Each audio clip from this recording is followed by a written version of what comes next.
Oliver and Jumpy by Werner Stacecar, Volume 16. Ice, Dragon Heat, Wet Cat. Is this your first encounter with Oliver and Jumpy? Yes? Then let me tell you about them. Oliver is an elegant tomcat, and Jumpy is his best friend.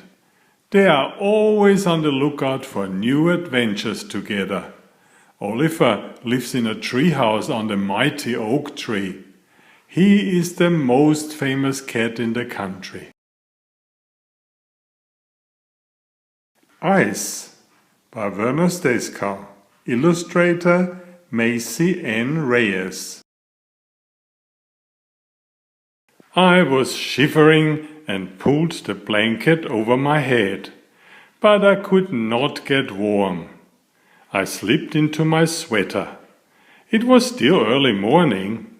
I could detect beautiful ice flowers growing over the window. Outside, long icicles were hanging from the eaves. The surface of the brook has become ice. Ice skating time! After breakfast, I searched for my skates. Jumpy and Joey were already on the lake. I'm an experienced skater, but it was Joey's first season. He was more on his backside than upside.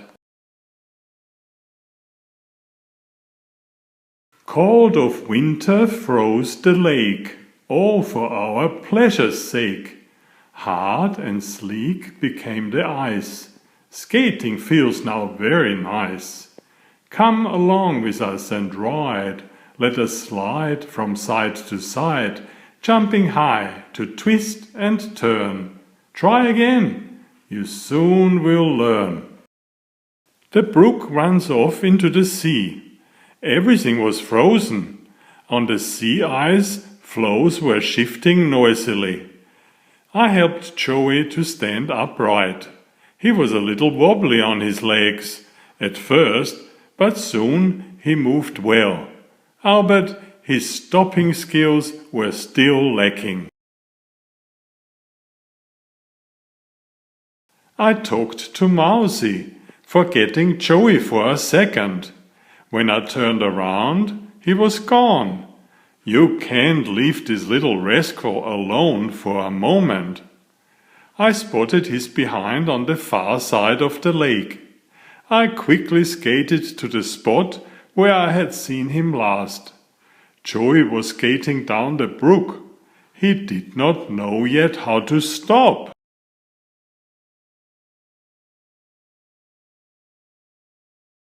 I was getting scared and cried, "Sit down, Joey, that will slow you." But he did not hear me. We were now nearing the sea. Joey jumped off the edge of the beach right onto a large ice floe. The force of his jump moved him away from the land. With a mighty jump, I joined him there. We were slowly drifting farther out to sea. I noticed a polar bear. He eyed us hungrily. We meant dinner for him.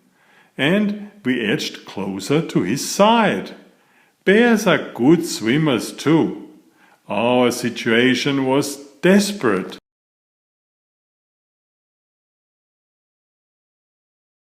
"Let's jump from floe to floe," I cried urgently. We slowly moved toward the beach.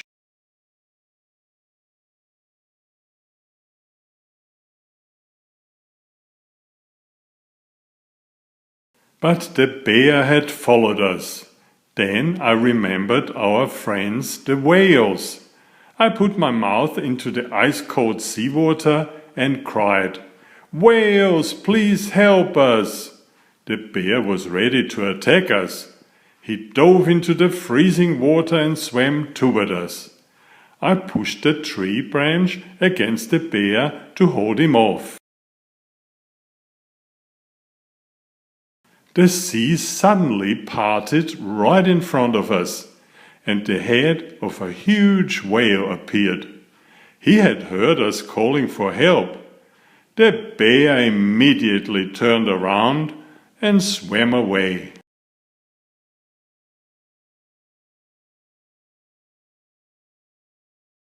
Our rescuer pushed our floe toward the beach. We were very grateful. He finally swam out to the deep ocean and waved us farewell. I must teach Joey how to stop on ice tomorrow. But now we had to have some hot tea to warm up again. Floy bye!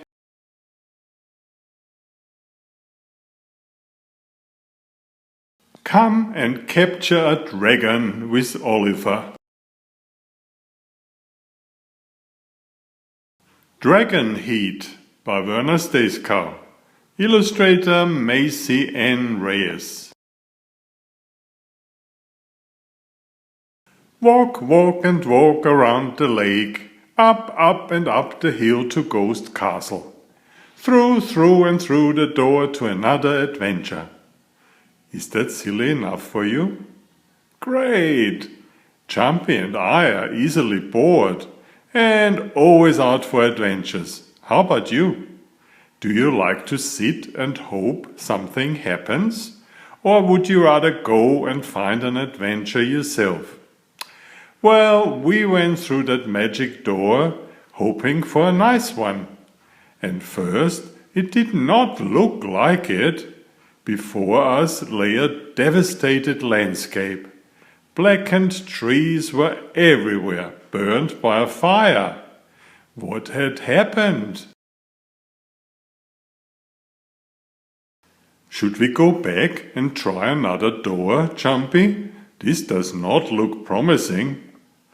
Let's give it a chance. You never know what comes up. Unexpected things do happen.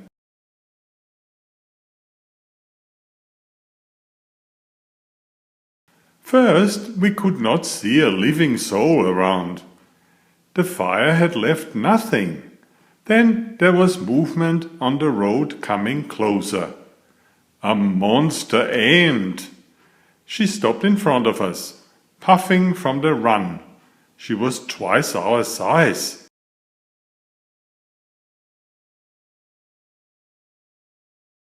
Are you expecting mail? She inquired. I'm the mail lady. She carried a huge mail bag. No, we are just visitors. What happened here? Why is everything burned? That was the dragon. He destroyed the whole country. Well, if you don't expect any mail, then I have to continue my deliveries. There is nobody here who is receiving the letters. I still have to deliver them. The letters are paid for and have to go to the address written on them. But when nobody is there, what do you do with the letters? I read them to make sure they fulfill their purpose. Letters are being written to be read. It's only fair that somebody reads them. Otherwise, all the words are unhappy because nobody wants them.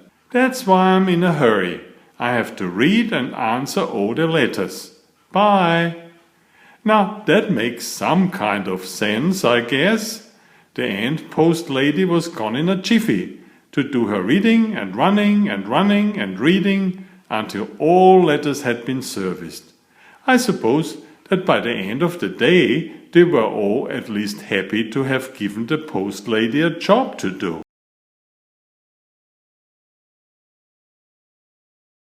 We kept wandering along the dirt track until a huge giant caught up with us. Who are you little ones? We are Jumpy and Oliver. You threw our spaceship to the moon, remember? Oh yes, you went to collect crystals. What are you doing here? We are looking for adventures. You can help me imprison the dragon that burned the land. The giant picked us up. We soon arrived at the dragon's cave.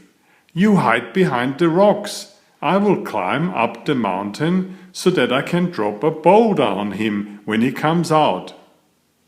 I think I smell cat and kangaroo, mused the dragon. His enormous head slowly appeared. We had to lure him farther out. Hello, Mr. Dragon, here we are.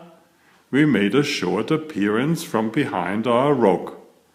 I like my food barbecued, he hissed and breathed fire. Now his head was fully exposed, so the giant quickly rolled a big boulder down the cliff. It hit him fully behind his ears, and he fell unconscious to the ground.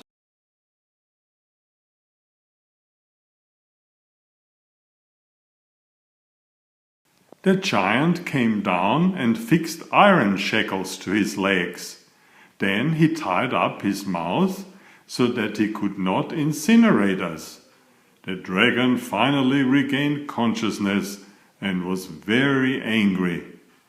You have been very bad burning all the country, explained the giant, and now you are being punished.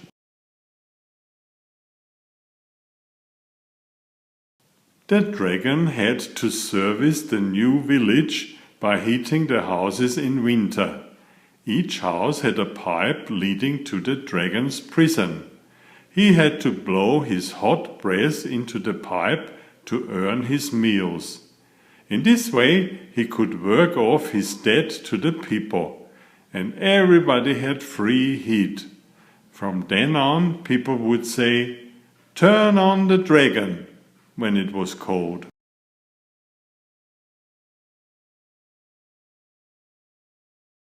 The king honored us with the very rare Medal of Valor. There was a lot of joy in the country, and the land was soon beautiful again. The dragon's fury was just a distant memory. Dragon bye!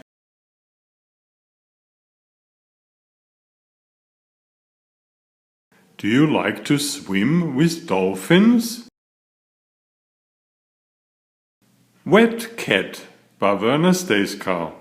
Illustrator Jon Rivai. Jumpy, Joey and I went by boat to one of the islands. Joey wanted to listen to the rock band Rap the Palms. It was his birthday, and I could not say no. I did not really enjoy the music, or should I say the noise.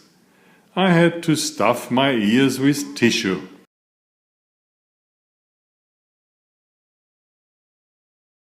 On our return journey, the sea was a bit unsettled, and the kids made a lot of noise. A large wave suddenly rocked the ship.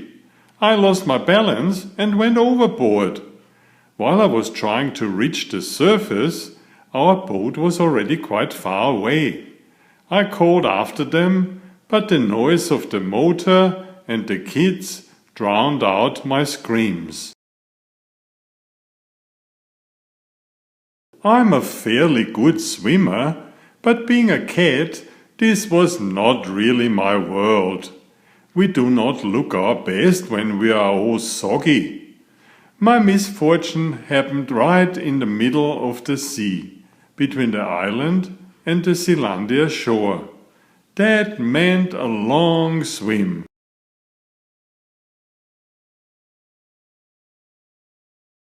All of a sudden there was a high-pitched squeal right next to me.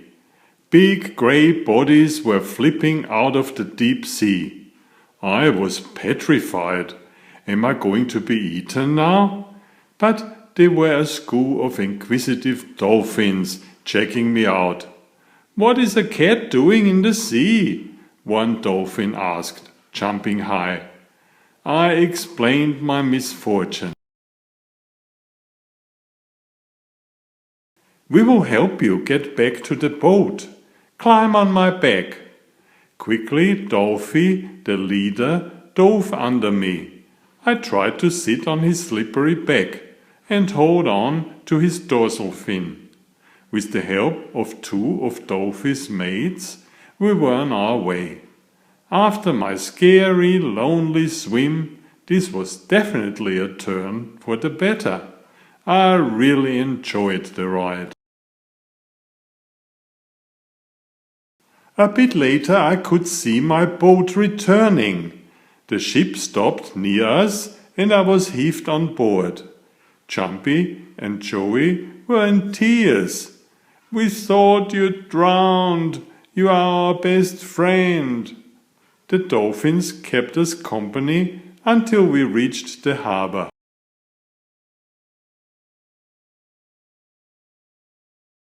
I thanked my rescuers. Without them, I may have never reached my home again. This was a fitting ending to a dangerous adventure. I certainly had learned my lesson, and also that dolphins are our good friends. Do you know how to swim? Better learn soon. Dolphy, bye. Thank you very much for reading Oliver and Jumpy. You are now a special friend, and you will be able to take part in all their adventures.